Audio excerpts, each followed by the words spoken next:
오늘 사도행전 강의 34번째 시간입니다. 그 본문을 중심으로 평안하고 든든하게 세워진 교회, 세워진 성도, 이런 제목입니다. 오늘 하나님께서 독생자 예수 그리스도를 이 땅에 보내셨잖아요. 예수님이 이 땅에 오실 때 분명한 두 가지 비전을 가지고 계셨어요. 하나는 뭐냐면 십자가에 달려 모든 인류의 죄를 жил머지시고 십자가에 달려 죽으심으로 모든 인류를 구원할 길을 마련하시는 게 한 가지였고요. 또 한 가지 비전은 그렇게 주를 믿는 무리들을 모아 당신의 교회를 세우실 비전을 가지셨다는 거죠. 내가 이 반석 위에 내 교회를 세우리니, 마태복음 16장 18절에 그렇게 말하죠. 음부의 권세가 이기지 못하리라 그랬어요. 일찍이 하나님께서는 이스라엘 백성들과 언약을 맺었어요. 그러나 이스라엘 백성들이 그 언약을 상실합니다. 그래서 남은 자를 통해서 하나님이 일하시겠다 이렇게 말씀하시잖아요. 그 남은 자가 누굽니까? 교회입니다. 교회, 새로운 에클레시아. 광야 교회라고 이런 표현이 있거든요. 출애굽 할 때 이스라엘 백성들이 광야에 있을 때 그걸 헬라어로 뭐라고 번역하고 있냐면 에클레시아라고 번역했어요. 그 광야 교회였던 이스라엘이 하나님께 반역하고, 특별히 예수님이 오셔가지고 그 나라의 본 자손들은 쫓겨가 슬피 울며 이를 갈미 있으리라 이렇게 말씀하고, 그러나 각 예수를 주로 고백하는 무리들, 여기에 이제 이방인이 포함되는 거죠. 남은 유대인과 이방인들이 포함되어 에클레시아, 교회를 세우고 하나님은 교회를 통해서 놀라운 일을 이루시기 원하시는 것이지요. 그래서 주님의 교회를 세우시겠다 이렇게 말씀하셨고요. 또 특별히 오늘 본문이 참 중요한 게 하나님이 우리에게 주신 그 비전 중에 하나는 예한교회를 세우시겠다고 말씀하셨거든요. 약속을 주셨어요. 그래서 저는 개인적으로 지금까지 교회가 세워진다는 게 뭘까 이런 생각을 참 많이 했던 것 같아요. 질문을 많이 하고, 어떻게 해야 교회가 세워지지? 어떻게 해야 교회가 온전케 되지? 하나님 의도하신 교회가 뭘까 이런 생각을 많이 했어요. 근데 특별히 오늘 본문이 그걸 우리에게 보여줘요. 여기 보니까 예루살렘으로부터 시작된 교회가 유대와 갈릴리와 사마리아까지 이렇게 교회가 이제 세워진 거죠. 그래서 이 사마리아까지 세워진 교회의 모습을 오늘 본문은 이렇게 일단락 지으면서 이렇게 교회의 모습이 어떤지를 보여줘요. 여기 6가지의 모습을 볼 수 있거든요. 하나는 평안하여라는 말이 있죠. 거기 평안하여, 오늘 본문에 본문을 보세요. 두 번째로는 든든히 서가고 라고 말하고 있어요. 사실 이 두 가지가 교회의 본질이에요. 평안하여 든든히 서가는 이런.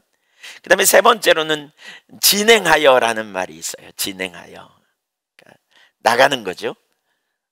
근데 거기에 네 번째는 뭐가 있느냐? 하나님을 경외하는 일이 있고요. 다섯 번째는 성령의 유로가 있는 교회죠. 여섯 번째는 숫자적 부흥이 일어났다. 그래서 6가지를 볼 수 있습니다. 6가지를.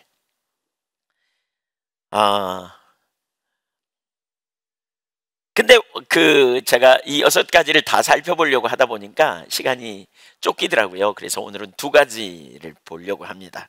그러니까 교회의 본질이 뭔가를 우리가 볼 겁니다. 사실 교회의 본질, 그 말은 우리 성도들의 신앙의 본질, 우리 성도들의 있어야 될 토대라고 말할 수 있어요.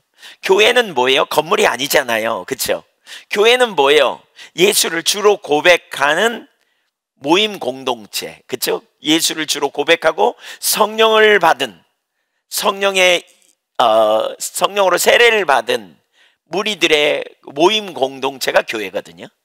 그래서 두세 사람이 예수를 믿고 함께 모일 때 교회가 된다 이렇게 표현하잖아요. 그러니까 그 모임 공동체에서 나타나는 그 본질이 뭐냐? 두 가지입니다. 첫째는 평안을 누리는 겁니다. 교회에는 평안이 있어야 합니다. 평안. 평안하여 라고 표현하고 있잖아요. 9장 31절을 보면 그리하여 온 유대와 갈릴리와 사마리아 교회가 평안하여 라고 말합니다. 여기 평안하여 라는 말의 헬라어는 에이켄 에이레넨 이라는 말인데요, 시제상으로 미완료형입니다. 그러니까 이걸 이렇게 번역할 수 있어요. 교회가 지속적으로 평안을 누리고 있었다, 그 말입니다. 지속적으로 평안을 누려야 돼요, 교회는. 여기 헬라어 에이레네라는 단어는 히브리어로 말하면 샬롬입니다. 샬롬, 히브리어로 샬롬, 헬라어로 에이레네, 그 말이에요.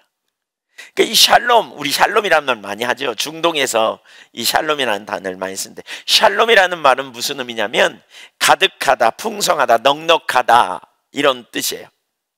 보통 평화, 평안이라고 번역되지만 번성으로도 번역됩니다. 샬롬은 일반적으로 문제가 없는 상태, 그리고 풍성한 상태를 의미합니다. 태초에 하나님이 지으신 세상, 이 세상이 바로 샬롬이에요. 아무런 문제가 없었잖아요, 그렇죠? 하나님이 세상을 창조하시고 인간을 창조하시고 거기에는 풍요와 번영이 있었습니다. 아무런 문제가 없었습니다. 이게 샬롬입니다. 그런데 그 샬롬이 깨지죠. 어떻게 깨졌어요? 마귀의 유혹을 받아 선악과를 따먹어서 하나님과의 관계가 깨지면서 인간은 에덴 동산에 쫓겨나고, 그러면서 샬롬이 깨진 거죠. 그러면서 먹거리가 부족하니까 결핍이 오기 시작하고, 또 사랑의 결핍인 미움과 다툼이 일어나고, 생명의 결핍인 죽음의 현상이 나타나기 시작하고, 그리고 샬롬이 깨져요. 그때부터 인간은 서로 다투고 분열하고 나누고 고통 가운데 살게 되는 일들이 일어나요. 그래서 참 어려운 가운데 있는데 하나님이 이스라엘 택하시고 이제 이스라엘 가운데 함께 하시면서 샬롬을 주시겠다고 말씀하시지요. 특별히 이사야서를 통해 보면, 이사야 선지자를 통해 하나님은 이런 예언을 하세요. 이게 샬롬인데 61장 1절입니다. 이사야, 주 여호와의 영이 내게 내리셨으니 이는 여호와께서 내게 기름을 부으사 가난한 자에게 아름다운 소식을 전하게 하려 하심이라. 나를 보내사 마음이 상한 자를 고치며 포로된 자에게 자유를, 갇힌 자에게 노임을 선포하며 여호와의 은혜의 해와 우리 하나님의 보복의 날을 선포하여 모든 슬픈 자를 위로하되. 포로에서 그러니까 해방된 상태, 가난한 자가 배부르게 먹을 수 있는 풍요의 상태, 아픈 자들이 치유된 상태, 전쟁이 없고 평화의 상태. 왜 칼을 쳐서 보습을 만들고 쟁기를 만들고, 이사야 2장 4절에 보면 그런 구절이 있잖아요. 이렇게 여호와가 임재하셔서 통치하시고 이러한 전쟁이 끝나는 상태, 이게 샬롬이에요. 샬롬. 이스라엘 백성들은 이런 샬롬을 얼마나 기대했는지 몰라요. 그런데 그 샬롬이 안 와. 예를 들면 그런 거죠. 400년 동안 포로 생활하고 있는데 하나님이 모세를 보내가지고 이스라엘 백성들을 건져내셨어요. 그들이 나오면서 이게 바로 샬롬이구나 생각했을 거 아니에요. 근데 그 다음에 광야로 갔잖아요. 또 광야에서 엄청난 어려움을 40년 동안 경험하고 가나안 땅에 들어갈 때 이게 바로 샬롬이구나, 젖과 꿀이는 땅, 이제 우리는 평안이다 이러고 들어갔는데, 조금 있으니까 그냥 금방 죄악이 난무하고 또 하나님을 떠나고, 그러니까 이민족 저민족이 쳐들어와서 전쟁이 끊어지지 않고, 샬롬이 있는 것 같지만 없고 있는 것 같지만 없고, 이런 일이 반복되는 거죠. 그래서 그들이 메시아를 기다렸어요. 진정한 샬롬을 가져오는 메시아를 통한 샬롬이 올 것에 대한 기대감, 이런 거 이제 구약에 그러한 사상이 많이 나타나 있어요. 아닌 게 아니라 예수님이 이 땅에 오실 때에 천사들의 노래가 바로 그거였어요. 누가복음 2장 14절을 같이 읽어볼까요? 지극히 높은 곳에서는 하나님께 영광이요, 땅에서는 하나님이 기뻐하신 사람들 중에 평화로다 하니라. 예수님의 오심, 이 사건은 하나님의 기뻐하심을 입은 사람들 중에 평화였죠. 왜 예수님이 평화예요? 그리스도께서 십자가에서 우리 죄를 담당하고 죽으심으로 모든 죄값을 치름으로 말미암아 하나님과 우리와의 화해가 이루어진 거예요. 사실 샬롬이 깨진 것은 하나님과 인간의 관계가 깨지면서 시작됐거든요. 그리스도를 모르는 자들은 여전히 본질상 진노의 자녀로서 하나님과 관계가 깨짐으로 여전히 다툼과 불화의 수렁에서 허덕이는데, 평화의 왕으로 오신 예수 그리스도, 십자가에 우리의 모든 죄를 짊어지시고 죽으신 하나님의 아들 독생자 예수 그리스도 안에서 우리는 하나님과 근본적 관계가 회복된 거예요. 적대적인 관계가 깨졌어요. 하나님의 자녀가 되고 우리가 하나님의 우리 아빠가 되어지는 그러한 관계가 회복됨으로 말미암아 이제 놀라운 평강을 선물로 받게 된 거예요. 그러니까 그리스도 안에 있는 평강이죠. 하나님과 관계가 깨어짐으로 우리는 근원적인 불안감이 있어요. 우리는 고아처럼, 버려진 자처럼 그런 근원적인 불안감이 생겼단 말이에요. 그러나 예수 그리스도를 통해서 하나님과의 관계가 회복되면서 하나님이 우리의 아빠가 되고 우리는 그의 자녀가 되면서 우리는 하나님의 돌보심, 하나님의 보호하심 아래 살게 되는 근본적인 평강을 누리게 된다는 거죠. 요한복음 14장 27절에 보면 그래서 예수님이 이렇게 말씀합니다. 평안을 너희에게 끼치노니 곧 나의 평안을 너희에게 주노라. 내가 너희에게 주는 것은 세상이 주는 것 같이 아니하니라. 너희는 마음에 근심하지도 말고 두려워하지도 말라. 주님이 주시는 평안, 나의 평안을 너희에게 준다 그랬잖아요. 주님이 주시는 평안이 우리에게 주어졌어요. 근데 이것은 세상이 주는 것과 같지 않아요. 여러분, 세상이 주는 평안은 뭐예요? 세상에서 말하는 평안은 아무 문제가 없는 거예요. 어려움이 다 해결된 상태를 우리는 평안하다, 평안하다 이렇게 생각해요. 아, 문제가 하나도 없고 너무 편안하다 이렇게 우리는 여기죠. 그러나 주님이 주시는 평안은 세상이 주는 것과 다르단 말이에요. 예수 그리스도의 복음에 참여한 영혼들이 누리는 평안, 구속의 은혜를 받은 사람들이 누리는 평안, 오직 예수 그리스도 안에서만 누리는 평안. 무슨 얘기예요? 예수 그리스도를 우리가 믿음으로 우리가 이제 죄 아래에 있지 않고 하나님의 은혜 아래에 있고 우리가 하나님께 속한 자가 됐어요. 우리가 하나님의 자녀가 된 거예요. 그러니까 하나님이 우리의 적대자가 아니라 우리를 보호하는 자, 우리를 돌보시는 분, 심지어 하나님이 우리의 아빠가 되신 거예요. 아빠가. 그래서 우리는 그 아빠 안에서 누리는 안식을 경험하게 되는 것이죠. 그래서 예수님이 오시면서 무슨 일이 벌어져요? 그 하나님과의 깨어진 관계로 말미암아 나타난 모든 억압을, 모든 연약함을 치유해 주시고 회복하시는 일을 이루신 거죠.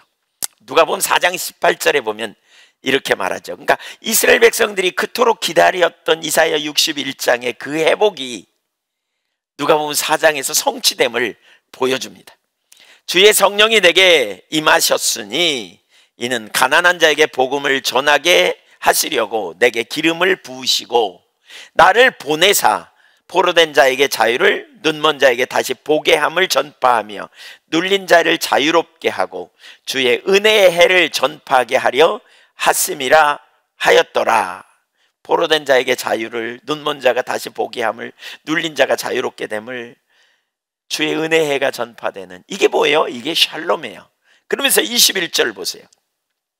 이에 예수께서 그들에게 말씀하시되 이 글이 오늘 너희 귀에 응하였느니라 하시니, 그토록 기다렸던 평강이 왔다는 거예요. 샬롬이 왔다는 거예요. 오랫동안 사람들은 이 샬롬을 꿈꾸었는데 이 샬롬이, 이 평강이 하나님의 자녀들에게 임하였다는 거예요.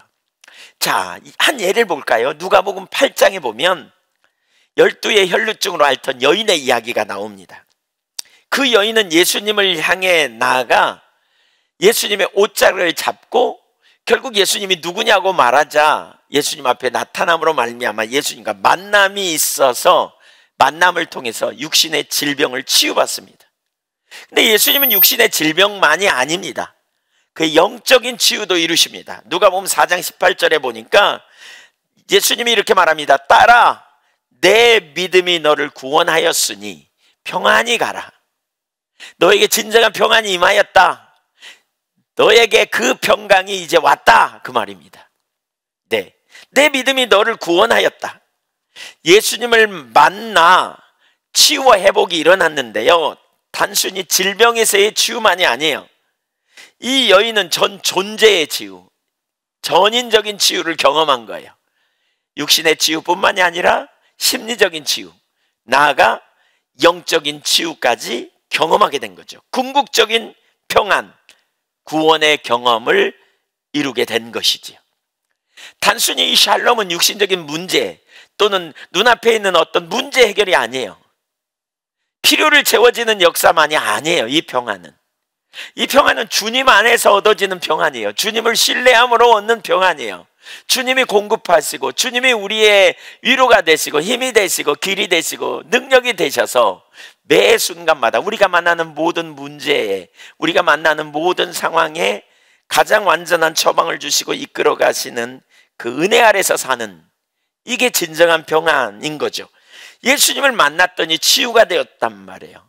구원을 받았어요.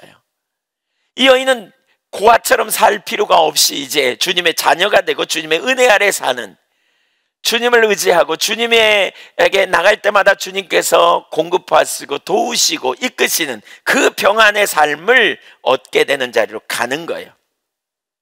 이 평강은 하나님과 원수된 인류를 위해 아버지께서 보내신 거죠. 시편 23편에 보면 이런 표현이 있잖아요. 이 평강이 뭔지 간단히 좀 잘 볼 수 있는 게 그거예요. 시편 23편은 뭐예요?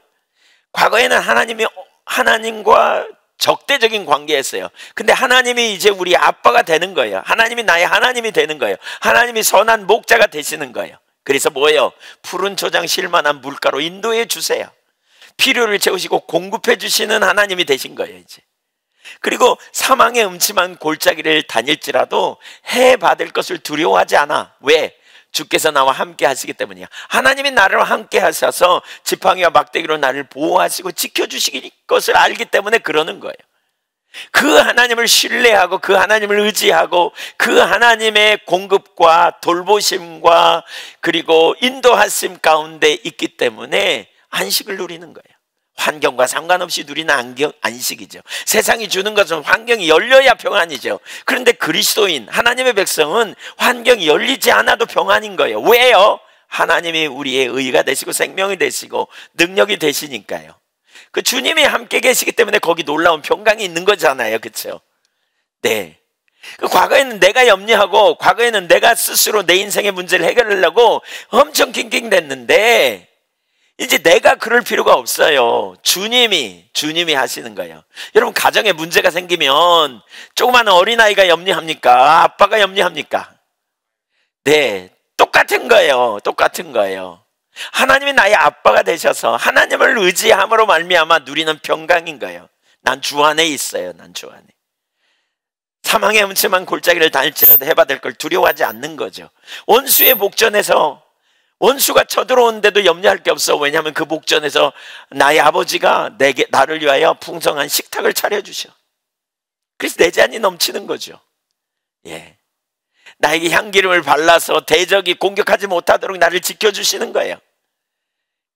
그래서 우리가 진정한 안식과 평강을 누리는 삶을 사는 거예요. 그리스도 안에 있는 평강이 바로 이거라는 거예요. 이 평강, 믿음으로 얻어지는 평강이야. 믿음으로 얻어지는 이 평강의 시작은 뭐예요? 십자가예요. 십자가, 대속의 은혜. 그렇죠? 십자가를 통해서 얻어진 거예요. 에베소서 2장 12절을 우리가 볼까요? 그러니까 그리스도 안에서 얻어지는 평강이라 그랬어요. 그리스도 안에라는 말은 십자가의 대속의 은혜예요. 예수님 때문에 얻어진 거예요. 그냥 교회 좀 다녔다고 되는 게 아니에요. 그냥 교회 몇 번 나왔다고 되는 게 아니에요. 예수님을 믿음으로 얻어지는 평강이에요. 이걸 정확하게 이해해야 돼요. 그래서 교회의 터는 예수 그리스도요. 예수 그리스도, 십자가가 교회의 기초가 되는 거예요. 이걸 분명히 이해해야 우리 속에 평강이 있어요. 평강이. 에베소서 2장 12절을 보면 이렇게 말해요. 그때 너희는 그리스도 밖에 있었고 이스라엘 나라 밖에 사람이라. 약속의 언약들에 대하여는 외인이요 세상에서 소망이 없고 하나님도 없는 자이더니. 그때가 언제예요? 예수 믿기 전에 이 에베소 교회 성도들을 이방인이고 하나님의 약속도 전혀 없는, 소망도 없는 자였다. 하나님, 오히려 하나님과 원수되는 상태에 있었던 상태, 계속해서 죄 가운데 거하는 상태, 그런 상태였다. 그러나 13절 보세요. 이제는 하나님의 은혜로 말미암아 이제는 전에 멀리 있던 너희가 그리스도 예수 안에서 그리스도의 피로, 뭘로? 그리스도의 피로 가까워졌다. 그리스도의 공로로. 왜 예수님이 피 흘려야 돼요? 왜 예수님이? 우리의 죄의 문제 때문에 반복적으로 죄를 범하고 죄의 종로로 타는 우리, 그래서 사망의 종, 안 된다고 그러면서 또 범하고 안 하겠다고 그러고 결단하고 또 무너지는 우리의 죄를 완전히 회복하기 위해서, 한 번 용서가 아니에요. 끝없는 용서, 완전한 용서를 위해, 완전한 그 예수 그리스도의 속죄의 공로로 말미암아 우리를 의롭다 해 주시려고, 의롭게 해 주시려고. 여전히 우리 옛사람은 지금도 죄 가운데 가잖아요. 그런 우리의 모든 죄를 영 단번에 깨끗게 하시고 십자가에서 예수님과 함께 우리 옛사람을 못 박아 죄에 대하여 죽고 하나님께 대해 살게 하시려고 예수 그리스도께서 십자가에 못 박임으로 우리는 하나님과 온전케 가까워지게 되었다는 거죠. 14절 보세요. 그는 우리 화평이신지라 둘로 하나를 만드사 원수된 것 곧 중간에 막힌 담을 자기 육체로 허시고 하나님과 우리와의 관계에 막힌 담을 헐어내려 버렸어요.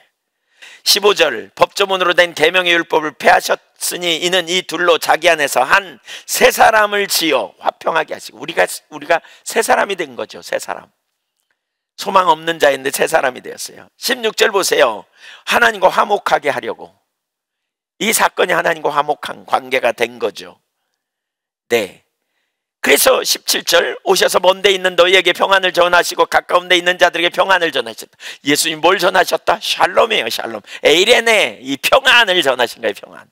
예수님 믿으면 왜 좋아요? 평안이에요. 우리는 이제 영원히 멸망하지 않아요. 우리는 영원한 생명이 있어요. 하나님이 우리의 아빠예요. 예수님이 우리의 주님이 되셔서 우리와 동행하시며 우리를 이끌어 가시고 세상 끝날까지 우리를 인도해 주시고 우리의 지혜와 의로움과 거룩함과 우리의 길이 되시고 진리가 되시고 생명이 되셔서 우리를 인도해 가신다는 거예요. 그래서 우리는 평안해요. 나 어느 곳에 있든지 늘 마음이 편하다. 주 예수 주신 평안함 늘 충만하도다. 어느 곳에 있든지 어떻게 평안해요? 사람들은 잘 몰라. 뭐가 잘 됐는갑지 뭐 이렇게 생각하죠. 뭐 괜찮은 일이 있나 보지. 아니에요. 여러분, 환경과 상관없이 주님 안에 있는 평안이에요. 주님 안에 있는 평안, 주님 안에 있는 이 샬롬. 그렇죠? 내가 주님을 믿음으로 말미암아 주님이 나를 어떻게 했어요? 내 신분을 바꿨어요. 내 신분을. 여기 보세요. 하나님도 없는 자, 외인, 소망 없는 자. 근데 보세요. 19절 보세요. 그러므로 이제부터 너희는 외인도 아니야, 나그네도 아니야. 너희는 하나님의 나라 시민이야. 성도들과 동일한, 그리고 하나님의 권속 가족이거든, 이 말입니다. 우리는 하나님의 가족이에요. 여러분, 저와 여러분이 하나님의 가족이에요. 예수님으로 말미암아 하나님이 우리 아버지세요. 예수님 뭐라고 가르쳐요? 하늘에 계신 우리 아버지요 라고 부르라 그러잖아요. 하늘에 계신 우리 아버지요. 예수님이 가지고 있는 유업이 우리의 유업이에요. 우리가 함께 예수님과 함께 십자가에 못 박혀 죽었단 말이에요. 함께 장사됐어요. 그리고 함께 일으키시고 함께 살리시고 함께 하늘 보좌 우편에 앉게 됐어요. 우리가 어떻게 하늘 보좌 우편에 앉았느냐? 예수님 안에서 그런 거예요. 예수님 안에서. 예수 믿는다는 말은 그냥 단순히 믿는다는 입술의 고백이 아니에요. 예수님께 내가 붙은 자예요. 예수님께 속한 자예요. 내가 그리스도인이라는 말은 나는 예수님을 믿는 자예요. 나는 예수님께 속한 자예요. 나는 예수님을 의지하는 자예요. 포도나무 가지가 포도나무이신 주님께 붙어 있듯이 예수님을 온전히 의지하는 삶, 예수님을 내가 믿는 삶, 난 예수님 안에 붙어 있는 삶이에요. 이게 가끔 한 번씩 잊어버리고 있다가 주일날만 주여 그러고 붙어 있는 게 아니에요. 우리는 주 안에 속한 자예요. 우리는 주 안에 있다는 말은 예수님 안에 있다는 말은 예수님을 믿는 자라는 말이에요. 예수님께 속해 있다는 말이에요. 예수님께 붙어 있다는 말이에요. 예수님과 연합됐다는 말이에요. 그래서 예수님의 승리가 나의 승리가 돼요. 예수님의 유업이 내 유업이 돼요. 로마서 8장이 그걸 말하는 거 아니에요? 그리스도 안에서 하나님의 유업을 우리는 예수님과 함께한 공동 상속자가 된다는 거예요. 예수님이 받은 거를 내가 예수님 안에 속해 있기 때문에 하나님 나라 유업을 내가 거기서 함께 누리는 자가 되는 거예요. 내가 아들 되면 예수님으로 말미암아 아들 되는 거예요. 예수를 떠나서는 아무것도 할 수 없어요. 예수를 떠나서는, 그렇죠? 예수님 빼버리고 내가 하나님과 안 돼요. 이건 있을 수도 없는 얘기예요. 그래서 우리는 오직 예수예요. 예수. 예수님으로 인하여 우리는 자유케 됐어요. 예수님으로 인하여 하나님이 우리의 아빠가 되고, 예수님으로 인하여 하나님이 나의 공급자고, 예수님으로 인하여 나는 주의 능력 아래 사는 거죠. 주의 능력 안에 우린 그리스도를 믿음으로 이 평강을 누리는 거예요. 그리스도께 속한 자로서 이 평강을 누리는 거예요. 그러므로 이제 하나님의 자녀로서 하나님께 모든 것을 맡기고 의지할 수 있는 거죠. 내가 하나님께 맡겨요. 내가 자녀로서 아빠에게 맡기듯이 맡기는 거예요. 나의 필요를 채우실 아빠에게 맡기고, 내가 문제가 있을 때 아빠에게 나아가 하늘 아버지께 나아가 상의하고 그 아버지가 공급하는 능력으로 살고 말이죠. 이게 우리의 신앙이에요. 이게 우리의 신앙.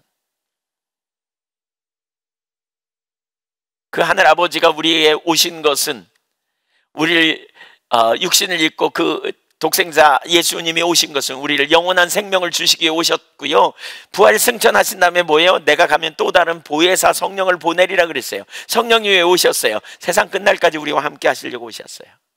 세상 끝날까지 성령으로 오셨다니까요. 나를 고아처럼 안 버려두려고요, 나와 동행하면서 나를 인도해 주시고 나를 돌봐주시고, 그렇죠? 나에게 어떻게 사는 것이 올바른지 가르쳐 주시고, 그래서 우리는 주님을 의지하며 살아가는 거죠. 그 안에 놀라운 평안이 있어요. 하나님의 백성들은 이 평안을 지속적으로 누리게 돼요. 평안이 초대교회 성도들의 삶이었어요. 여러분, 제가 여쭤볼게요. 여러분 안에 평안이 있으세요? 이 평안이 있으세요? 이게 교회가 든든히 세워져가는 통로야. 뭘로요? 평안하여. 평안이 있어야 돼요. 우리가 그 평안을 이루어야 돼요. 샬롬, 그러면 그냥 샬롬이 잔적으로 하늘에서 뚝 떨어지는 게 아니에요. 이 샬롬, 여러분 되게 중요한 게요, 우리가 생각을 통해서 믿음을 적용하는 일을 해봐야 돼요. 적용해야 돼요. 주님이 평안을 내가 너에게 주노라, 그러니까 평안이 어느 날 내 속에 와 있어. 그렇게도 해요. 평안해요. 내 마음이 왜 이렇게 평안하지? 이해할 수 없네. 뭐 이런 일이 일어나기도 해요.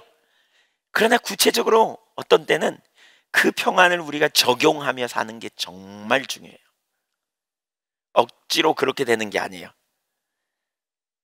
자, 그렇다면 지속적인 평안을 누리는 비결이 무엇일까? 어떻게 우리가 지속적으로 평안을 누릴까? 요즘 코로나 시대잖아요. 너무 오래 가니까 좀 힘들죠? 여러분 힘드시죠? 그 뉴스 보니까 요즘 층간소음이 뭐 엄청 늘어버렸더라고요, 과거보다. 왜냐하면 집에 있으니까. 그리고 좀 짜증이 나잖아요. 어디 나가지도 못하고 막 그러니까 막. 최근에 저도 이렇게 불평을 많이 하고 있더라고요. 제가 몰랐어요. 근데 지난 금요일 날 기도하는데 뭐가 좀 있는 것 같아요. 제가 하나님과의 관계. 그래서 뭐가 있는지 막 알게 해달라고 그렇게 기도하는데 제가 불평을 유난히 많이 하더라고요. 투덜거리죠. 이렇게 순식간에 이렇게 하나님께서 보이시면서 제 마음이 높아져 있는 걸 이렇게 깨닫게 하고, 그래서 엄청 회개하고 돌이키면서 이렇게 마음에 너무너무 이렇게 평안이 제 마음에 이렇게 있었습니다. 우리도 모르는 순간에 이렇게 그런 환경 상황의 영향을 우리가 되게 많이 받잖아요. 불안하고 초조하고 두려운 이런 상황이 생길 때마다 어떤 때 낭망이 되고 이렇게. 근데 이런 가운데 우리가 어떻게 평안할 수 있을까? 지속적으로. 사실 저는 우리 예안교회 모든 성도님들이 다 평안하기를 원하거든요. 믿어주세요. 정말이에요. 여러분이 다 평안하기를 축복합니다. 진짜예요. 진짜 평안하기를. 근데 그건 환경적인 것과 상관없이 오는 평안. 예. 이렇게 진정한 평안, 주님 안에서. 이게 사실 성숙된 자리고요. 이게 우리 그리스도인의 능력이에요. 하나님을 믿음으로, 내가 그리스도인으로서 주님을 믿음으로 필요한 순간에 그분이 길을 내실 거고, 필요한 순간에 주님이 처방을 주실 거고, 필요한 순간에 주님이 나를 보호해 주실 거고, 내 인생의 가장 완전한 길로 인도하실 거고, 이러한 평안. 자, 그 비결, 지속적으로 그 비결을 누리는, 그러니까 지속적으로 그 평안을 누리는 비결. 우선 바울 사도가 쓴 서신서를 보면요, 고린도 전서부터 그 뒤에를 쫙 보면 대부분의 서신서 1장 2절이나 3절에 꼭 나와요. 그게 뭐냐? 은혜와 평강이 너희에게 있을지어다. 그러니까 은혜와 평강, 그러니까 교회마다 평강이 이게 기본이에요. 평강이 있어야 돼요. 평강이. 그러니까 교회의 가장 기본적인 본질은 평강이에요. 교회에 평강이 없으면 안 돼. 교회가 불안하고 초조하고 막 낭망하고 소란하고 이러면 안 돼. 교회는 평강이어야 돼. 평강. 평강이 있을지어다. 네, 그렇게 말해요. 근데 여기서 왜 은혜와 평강일까? 이 부분을 좀 살펴볼 필요가 있는데, 우선 은혜가 먼저입니다. 은혜가 와야 선행되고 평강이 따라오는 겁니다. 은혜는 뭐 하는 거예요? 은혜는 하나님이 함께 하시는 건데, 함께 하셔서 뭐냐? 우리로 하여금 깨닫게 해주십니다. 하나님이 독생자 예수님을 보내셨고, 예수님이 우리의 모든 죄를 담당하셨고, 예수님이 우리의 영원한 보호자가 되시고, 우리의 위로자가 되시고, 친구가 되시고, 그렇죠? 세상 끝날까지 함께 하시고, 이걸 은혜로 깨닫게 되는 거예요. 우리가 죄인이었고 예수님이 모든 죄를 감당하시고 십자가에 달려 죽으셔서 우리의 유일한 구원의 처방이 됐다는 것도 누가 이걸 아는 게 뭐예요? 은혜예요. 너희가 그 은혜를 인하여, 예수님이 하늘 권리를 포기하고 내려오신 그 은혜, 너희가 죄인이라는 사실을 깨닫는 그 은혜를 인하여 믿음으로, 그 은혜를 알게 될 때 우리가 믿음으로 구원을 얻잖아요. 그 은혜가 필요한 거예요. 그 은혜가 먼저예요. 그럴 때 우리가 은혜를 통해서 평강으로 가는 거죠. 여기 빌립보서 4장 6절 7절을 보겠습니다. 빌립보서 4장 읽어보죠.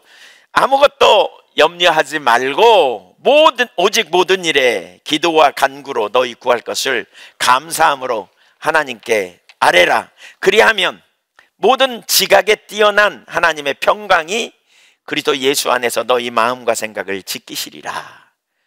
우리가 만나는 모든 상황에, 모든 환경에 아무것도 염려하지 말라요. 그리고 감사함으로 하나님께 고백하래요. 아뢰래요. 나누래요.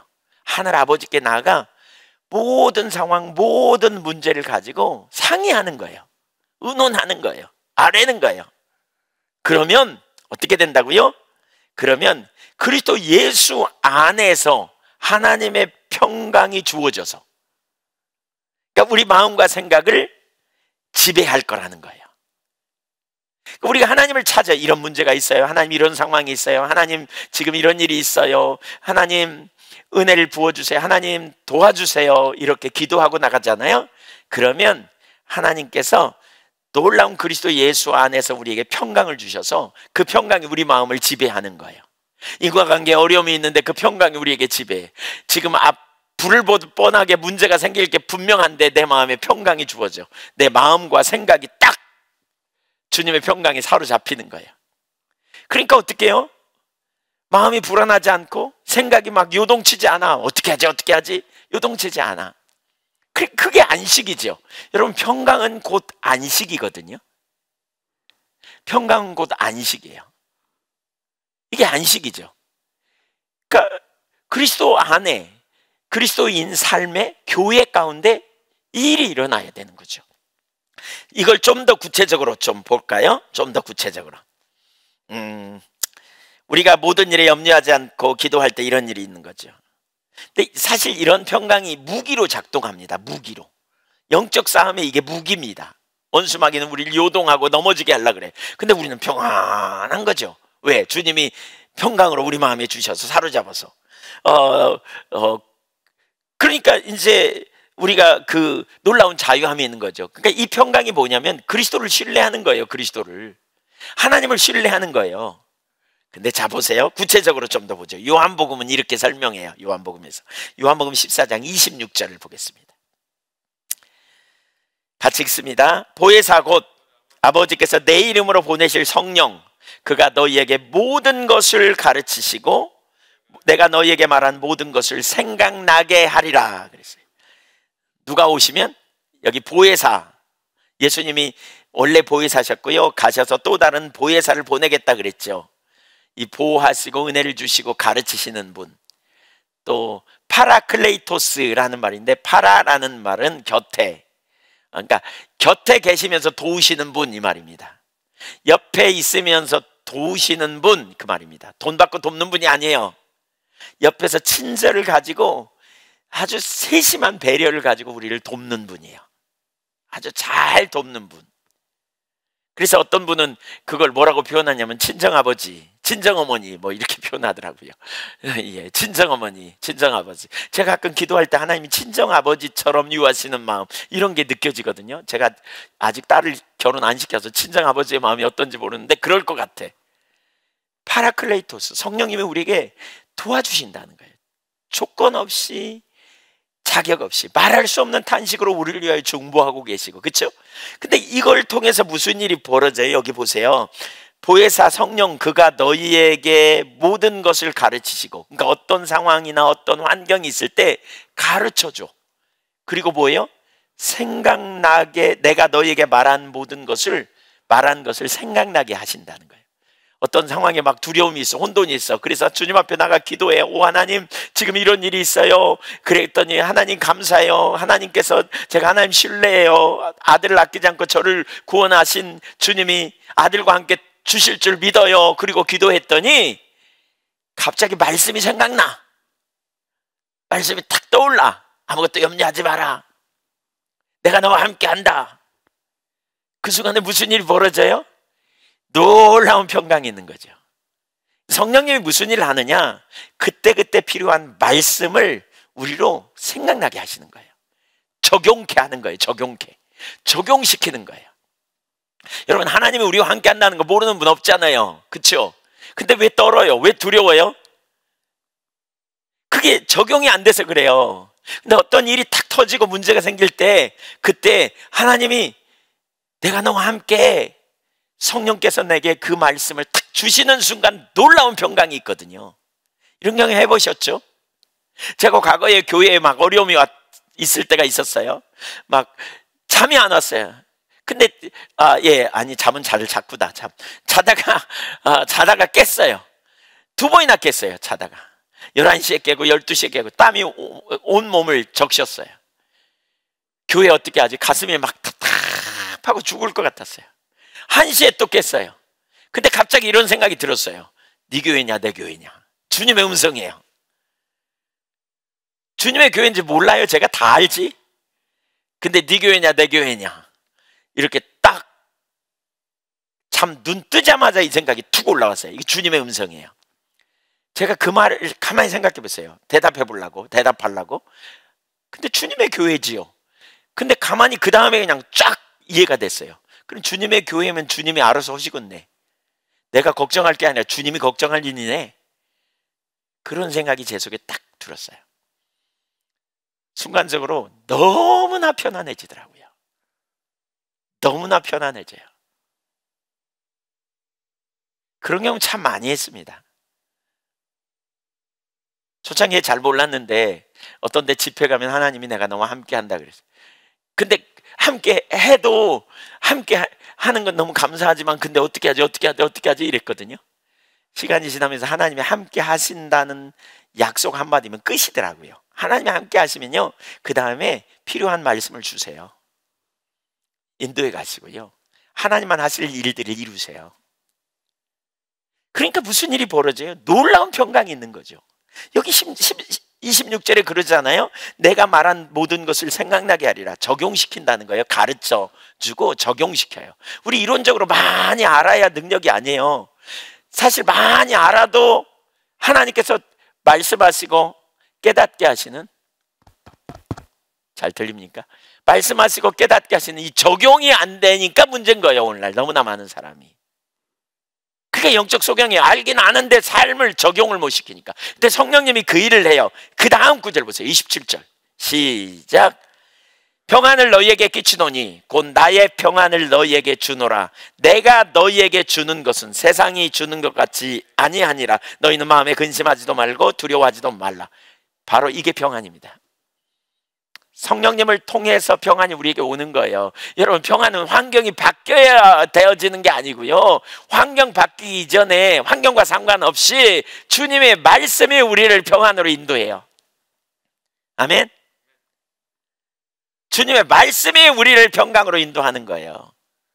순간순간 주시는 말씀이 우리를 살리고요, 그 말씀이 우리를 자유케요. 제가 구약 성경을 읽다가 어느 날 깨달은 게 있어요. 하나님이 말씀하시지 않으면 아무리 믿음의 조상이라도 자기 아내를 누이 동생이라고 했다가 정말, 누가 그러더라고요.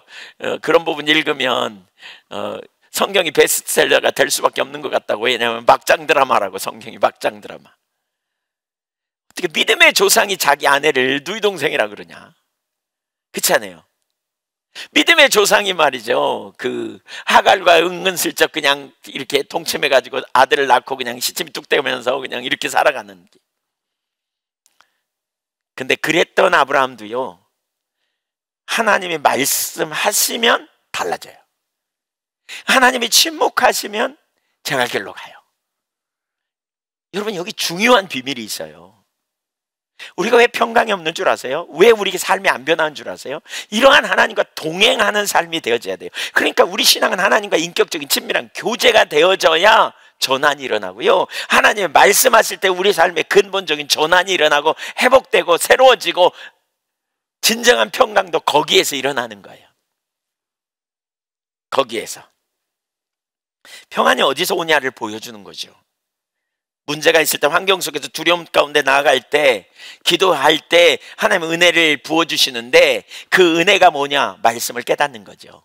그리고 그 깨닫는 은혜를 통해서 뭐죠? 깨닫는 것은 누가 하신다고요? 보혜사 성령의 역사라니까요. 그리고 그걸 통해서 우리의 삶은 진정한 평강과 안식을 누리는 삶으로 간다니까요. 그래서 바울 사도가 줄기차게 은혜와 평강이 있을지어다, 은혜와 평강이 여러분과 여러분의 가정에 넘치기를 축복합니다. 지금 가정에서 예배드리는 분들, 은혜와 평강이 여러분의 가정에 넘치기를 축복합니다. 아멘 소리가 안 들리는데. 네, 은혜와 평강이에요.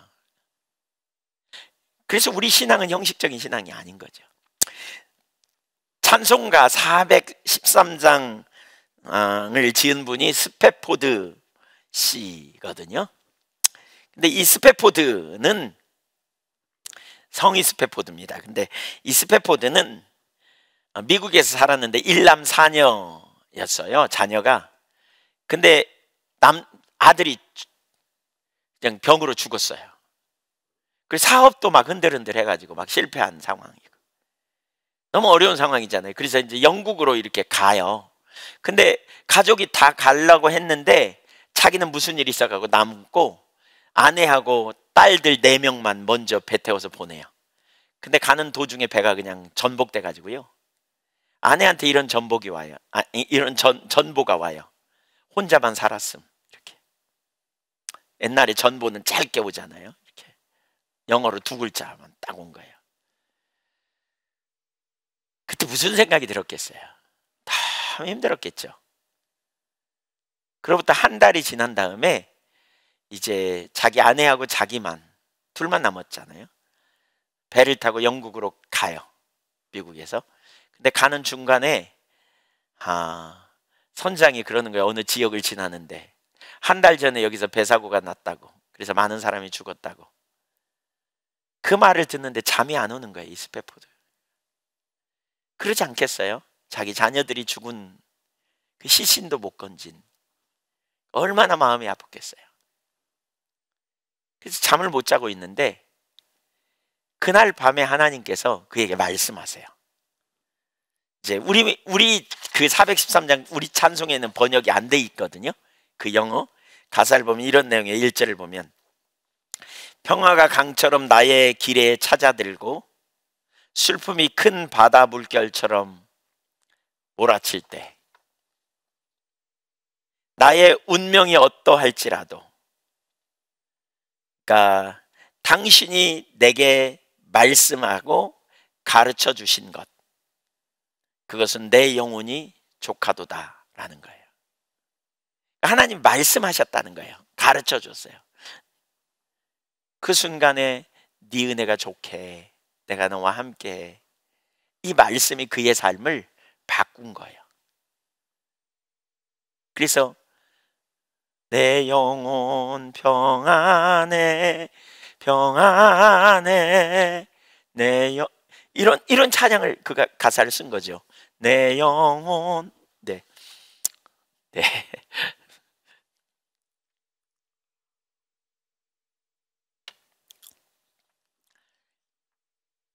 그의 인생에 정말 놀라운 어려움과 위기와 고난이 있었지만 하나님은 그의 인생을 바꾸셔서 놀라운 평강을 그의 삶에 부어주심, 이 사건, 그걸 통해서 너무나 놀라운 변화가 일어난 거죠. 저와 여러분의 삶에 계속해서 주님이 말씀하시는 음성을 들을 수 있기를 축복합니다. 네, 어떤 자리에 우리가 예수 믿기 때문에 그 다음에 평안이 그냥 자동으로 이루어지는 게 아니에요. 우리는 사실 예수님은 인격체이시고 우리와 지속적인 교제와 동행의 삶으로 우리를 초청하신 거잖아요. 우리가 의식 몇 가지 지키고 이론적인 지식 몇 가지 아는 것으로 우리 신앙이 끝나면 안 돼요. 우리는 계속해서 주님과 동행하는 삶. 그래서 뒤에 나오는데 신앙의 본질 중에 하나는 뭐냐? 그러니까 교회의 본질은 이 평안이 넘쳐야 돼요. 여러분, 주님과 동행하는 가운데 계속해서 이러한 평강이 넘치시기를 주님의 이름으로 축복합니다. 아멘. 네, 두 번째, 계속해서 성장하는 것입니다. 초대교회는 계속해서 성장했습니다. 여기 9장 31절에 보면 그렇게 말합니다. 평안하여 든든히 서가고 그랬습니다. 초대교회는 든든히 서갔습니다. 우리는 이런 말 들으면 무슨 생각이 들어요? 재정이 많았는가 보지? 건물이 큰가 보지? 사람이 많이 모였나 보지? 우린 이런 생각 되게 해요. 교회가 든든히 서가고 있는 것 같아요. 그러면 바로 물어보는 게 그겁니다. 예산 얼마나 되세요? 결산 얼마나 되세요? 사람 몇 명이나 모여요? 이런 얘기 물어봅니다. 사람들은 그렇게 많이 생각하죠. 그러나 여러분, 건물이 교회가 아니잖아요. 건물이 교회가 아닙니다. 예수 그리스도를 주로 고백하는 성령 받은 공동체가 교회입니다. 네, 예수를 주로 고백하는 공동체. 그래서 여기 든든히 서가고라는 헬라어는 오이코도메오라는 단어예요. 그러니까 건축 용어로 사용되는 단어예요. 짓다, 세우다 이런 뜻하는 단어. 시제상, 문법 시제상 현재형입니다. 그러니까 계속해서 지어져 가고 있는 것이죠. 계속해서 세워져 가고 있는 것. 세워졌다 이렇게 말하고 있지 않거든요. 세워지고 있다 그래요. 세워지고 있다. 우리는 됐다라고 생각하는 게 아니에요. 완전하다 이렇게 말하지 않아요. 사람이 많이 모였다 그래서 된 게 아니에요. 똑똑한 사람들이 모였다 그래서 되는 게 아니에요. 무식한 사람들이 모였다 그래서 안 되는 게 아니에요. 교회는 하나님께서 세워가는 거예요. 주님이 당신의 교회를 세워가는 거예요. 진행형이에요. 계속해서 교회는 변화되어져야 돼요. 계속해서 교회는 계속해서 주님의 음성을 듣고 주님의 말씀을 따라 변화되는 일이 일어나야 돼요. 우리가 자전거가 달리려면, 자전거가 쓰려면 어떻게 해야 돼요? 자전거는 바퀴가 두 개밖에 없기 때문에요, 가야, 계속 나아가야 서요. 고인 물은 썩게 돼 있어요. 흐르는 물은 썩지 않아요. 교회가 어떻게 해야 되는지 계속해서 성장하는 자리로 가야 돼요. 이게 교회의 중요한 본질 중에 하나예요. 교회는 멈추지 않아요. 교회는 그 자리에 있어서는 안 돼요. 오늘날 그 문제는 뭐냐? 오늘날 교회의 비극, 성도들의 비극은 잘하지 못한다는 거예요. 이게 문제예요. 오늘날 많은 성도들은 그 자리에 정체되어 있는 것 같아요. 성경 공부 좀 하고 신앙생활 좀 하고 그 다음에 교회 좀 나오고, 그리고 시간이 지나 1년 지나 2년 지나 10년 지나 20년 지나 그러면 어느덧 다 돼버렸어. 배우려는 열망이 없어요. 알기 원하는 갈망이 없어요. 다 아는 거요. 그리고 고개 끄덕거리고 있죠. 실제로 평안이 있지 않아요. 환경을 만나면 뒤집어져요. 염려를 해, 근심해, 낭망해. 그럼에도 불구하고 다 된 것처럼 종쳐. 이게 정말 심각한 문제잖아요. 교회가 된 것처럼 여기고 우리는 됐고 이제 그러니까 우리는 다른 사람을 세우면 된다, 이런 의식 가지면 절대로 안 됩니다. 여러분, 그런 자리에 있는 순간 우리는 타락합니다. 교회는 계속해서 하나님의 말씀에 기초하여 우리가 믿는다고 고백하는 바가 실제인지 점검하고 우리가 그 삶을 실제로 살고 있는지 살펴볼 필요가 있는 것이지요. 여러분, 나누지만 하나님이 우리의 변호사라면 우리는 내가 나를 변호하려는 걸 내려야 되거든요. 문제가 생기고 어려움이 올 때 나를 변호해 주신 하나님이 왜 침묵하실까? 그런 거 가지고 우리는 고민하고 씨름해야 돼요. 하나님은 우리의 머리를 드시고 하나님은 우리의 명예를 높이신다고 약속했는데, 하나님 앞에 귀중히 여길 거라고 말씀하셨는데 왜 하나님이 나를 귀중히 안 여겨주시고 이런 문제가 생기지? 우리도 그런 문제 갖고 씨름해야 돼요. 고민해야 돼요. 뭐가 문제냐고 해야 돼요. 그런 일이 안 될 때 우리는 뭐 해야 돼요? 하나님 너무 하시네, 그리고 원망하고 불평하는, 보통 그 자리로 많이 가잖아요. 근데 그런 순간에 우리는 뭐 해야 돼요? 왜 하나님이 내 머리를 들어주시지 않지? 둘 중에 하나가 잘못됐어요. 하나님이 잘못됐든지 내가 잘못됐든지. 근데 하나님 잘못된 분이 아니에요. 그러니까 하나님 앞에 가서 물어야 돼요. 뭐가 문제냐고. 그리고 제가 어떻게 해야 되느냐고. 아니, 하나님이 나의 명예를 드시는 분임을 믿는다며요. 믿는데 내 명예가 지금 추락되고 있는데 뭐가 문제가 있잖아요. 그러니까 하나님 뭐가 문제냐고 이렇게 나가야 될 거 아니에요. 하나님이 나의 공급자인데 공급이 안 되고 있어. 그럼 뭐가 문제인지 물어야 될 거 아니에요. 내가 공급자이신 하나님을 진짜 믿는다면 근데 공급이 안 돼. 이게 뭐가 문제예요? 하나님 앞에 나가야죠. 물어봐야죠. 근데 사실 오늘날 그렇게 나가는 사람은 정말 많지 않습니다. 뭐가 문제입니까? 형식적인 신앙에 있습니다. 교회에 시간 되면 와가고 봉사하고 성경 공부하고 열심히 교회 나오고. 여러분, 우리가 교회에 왔다 갔다 하는 게 우리의 신앙이 아니에요. 많은 사람들이 말씀의 중요성을 되게 많이 말하거든요. 말씀에 기초해야 된다, 말씀을 들어야 된다, 그러면서 설교 잘 듣고 성경 공부 잘하면 된다고 생각해요. 이거 매우 중요합니다. 이거 안 중요한 게 아니에요. 성경 공부하고 설교 잘 듣고 되게 중요합니다. 근데 여러분, 되게 중요한 게 있어요. 그게 뭐냐면 아까 앞에서 나눈 것처럼 성령의 조명으로 지금 내게 주시는, 하나님이 지금 나에게 말씀하시는 음성으로 와야 돼요. 그래야 우리가 진행이 돼요. 그래야 우리가 계속해서 성장해요. 계속해서 삶이 변화되고요. 그래야 생기가 있고요. 그래야 우리의 삶에 전환이 일어나는 일들이 일어나는 거죠. 형식적 신앙으로 전락된 사람 진짜 많죠. 신앙이 형식으로 전락해버렸어요. 일정한 규칙 지키고 예배 시간 주일이니까 예배 드리고 11조 하고 봉사하고 헌신하고 이거 잘하니까 믿음 좋다고 생각해. 초점이 주님께 있지 않고 항상 자기에게 있어. 자기 생활, 자기 삶, 자기 만족, 자기 문제, 여기만 초점이 있어요.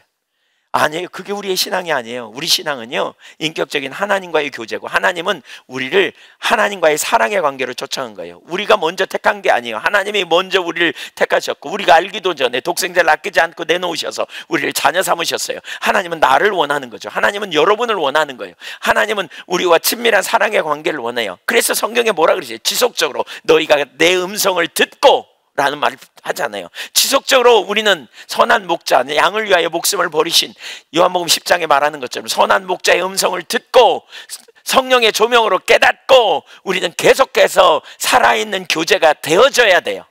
그렇게 되면 계속해서 주님이 나를 가르치시고 주님이 나를 알게 하시고 주님이 나를 깨닫게 하시고 그러면서 전환이 일어나는 거죠. 개인의 삶의 이와 같을 뿐만 아니라 교회가 그렇게 가야 돼요. 아버지가 일하시니 우리도 일한다 그랬잖아요. 주님이 머리 대신 주님이 교회를 세우시고 교회에 당신의 의도와 당신의 뜻과 당신의 목적을 알게 하실 때 교회는 어떻게 돼요? 그 목적과 그 뜻에 우리의 삶을 드리고 헌신하고 하나님이 기뻐하시는 길로 우리의 삶을 드리고 또 거기에 우르르 몰려가서 그 일을 하고 또 그리고 아버지의 뜻이 어디 있는지 우리가 찾고 이렇게 동행하는 실제적인 삶을 살아갈 때 교회는 역동적인 거죠. 가만히 있는 게 아니에요. 정적이지 않아요, 교회는. 그래서 어떻게 해요? 역동적이에요. 역동적이에요. 하나님의 뜻을 쫓아 나아가는 거죠. 움직이는 거죠. 평안하니까 그냥 여기서 가만히 있지, 이거 절대 아닙니다. 세워져 가는 겁니다. 세워져 가는 겁니다. 세워져서 우리가 움직인다니까요. 계속 굴러간다니까요. 자전거 굴러가듯이 그렇게 굴러가야 돼요.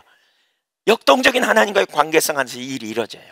에베소서 2장 21절 22절을 보겠습니다. 그의 안에서 건물마다 서로 연결하여 주 안에서 성전이 되어 가고 너희도 성령 안에서 하나님의 거하실 처소가 되기 위하여 예수 안에서 함께 지어져 가느니라. 간다 그러잖아요. 지어져 가요. 지어진 게 아니에요. 끝이 아니에요. 건물 지어졌기 때문에 지어진 게 아니에요. 사람 많이 모였기 때문에 된 게 아니에요. 계속해서 교회는 머리 대신 주님의 뜻을 알고 주님의 뜻을 분별하고 또 주님 은혜 아래에서 우리가 계속 빚어져 가고 새로워지고 이런 역사들이 나타나야 돼요. 사랑하는 여러분, 우리가 계속 이 자리에 가야 돼요. 여러분 신앙생활 20년 했어요. 너무 잘하셨어요. 수고하셨어요. 근데 된 게 아니에요. 된 게 아니에요. 계속 빚어져야 돼요. 그래서 옛날 그 고하영조 목사님, 오늘 교회 다니던 그분 설교를 들어보니까 그러더라고요. 이런 얘기를 해요. 우리 가슴에 명찰을 붙인대요. 붙이면서 살아야 된대요.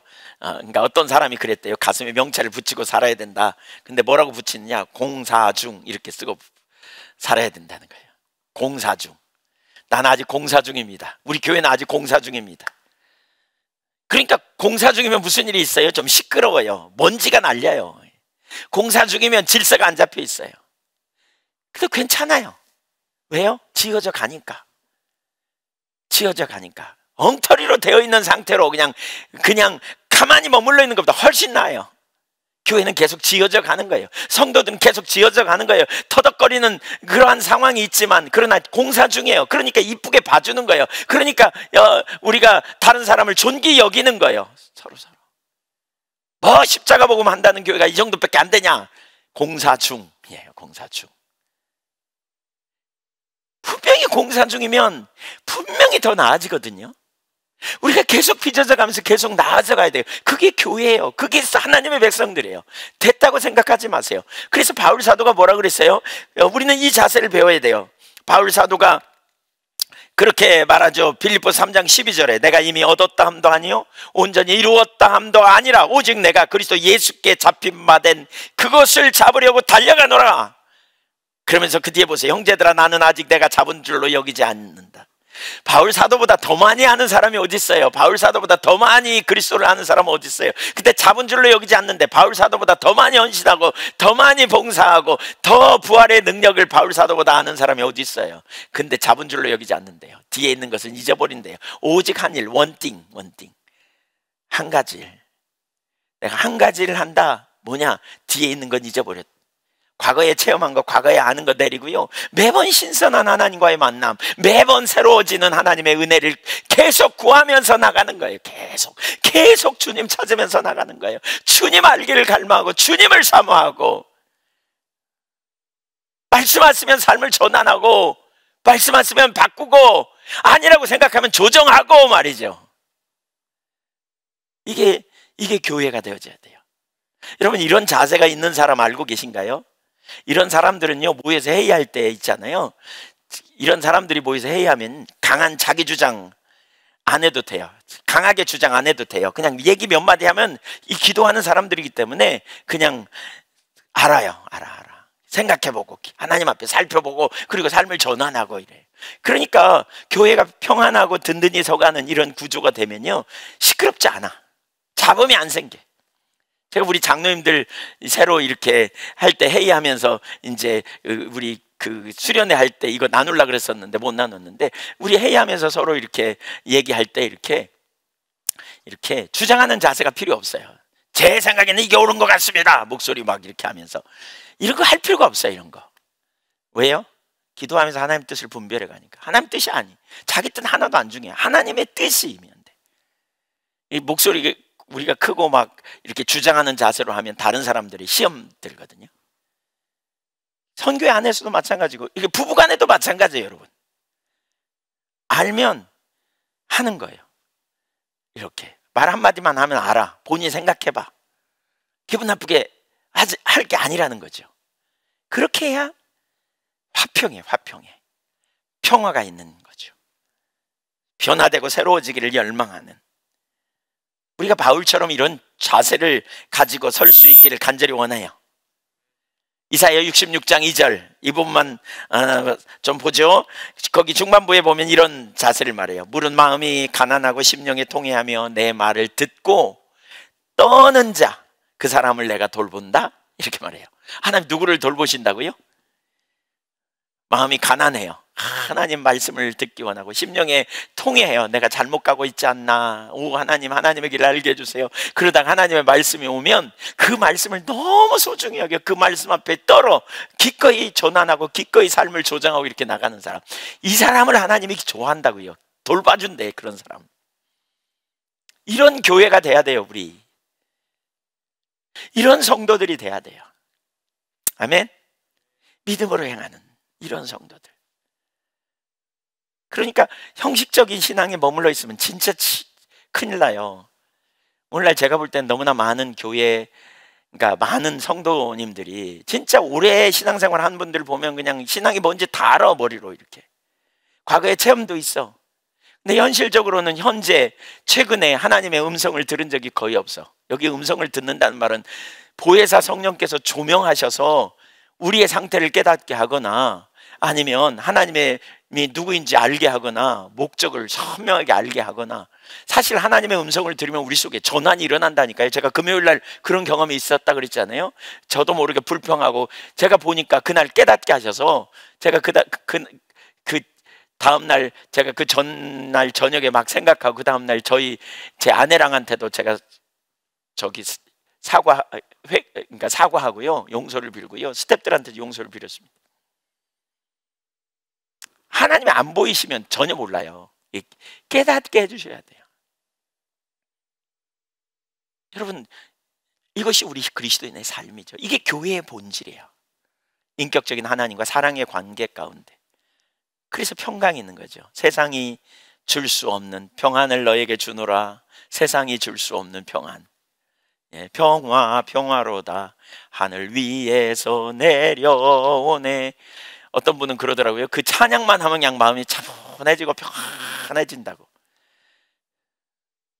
뭐 틀리진 않았지만 그거 아니에요. 믿음으로 나가요. 믿음으로. 난 그리스도께 속했어. 난 그리스도 안에 있어. 그리스도가 나의 보호자요. 그리스도가 나의 구원이야. 이제 이걸 이렇게도 표현할 수 있어요. 이제 주님이 염려해야 돼. 주님은 염려 안 하시지만 주님이 염려해야 돼. 교회에 세우는 분이 주님이셔. 교회 문제 생기면 주님이 염려해야 돼. 목사가 아니야. 주님은 염려하실 분이 아니지만, 염려하실 이유도 없지만 그런 거예요. 내가 그리스도께 속했어요. 여러분의 필요를 주님이 채우시고 여러분을 공급하시고 여러분을 보호하시는 일은 주님의 몫이에요. 아니, 집안에 문제 생기면 조그마한 애가 염려하는 게 아니라니까요. 아빠가 염려하죠. 아이 학교 보낼 때 돈 없다고, 돈 문제는 조그마한 어린아이, 그쵸, 학교 보내려고 했는데 학비 없으면 부모가 염려하지 본인이 염려 안 하잖아요. 근데 하나님이 염려할 필요가 없는 완전하신 하나님이죠. 우리는 그 하나님을 믿는 거예요. 그리고 그 하나님과의 친밀한 교제 안의 음성을 듣고 동행하는, 이게 교회의 본질이에요. 이처럼 평안하고 든든히 서가는 삶, 이게 우리의 신앙이어야 되고요. 이게 교회에, 이런 교회가 세워져야 돼요. 이런 교회가. 거기에 놀라운 승리가 있어요. 사랑하는 여러분, 여러분 안에 평강이 있는지 생각해 보세요. 여러분 자라가고 있습니까? 하나님과의 친밀한 교제 가운데 이 두 가지를 여러분 깊이 생각해 보시고, 실제로 주님의 평강이 여러분 안에 있고, 또 계속 속사람은 겉사람은 후피해도 속사람은 새로워져서 계속 성숙하고 성장하고 자라는 믿음의 종들이 다 되시기를 주님의 이름으로 축원합니다.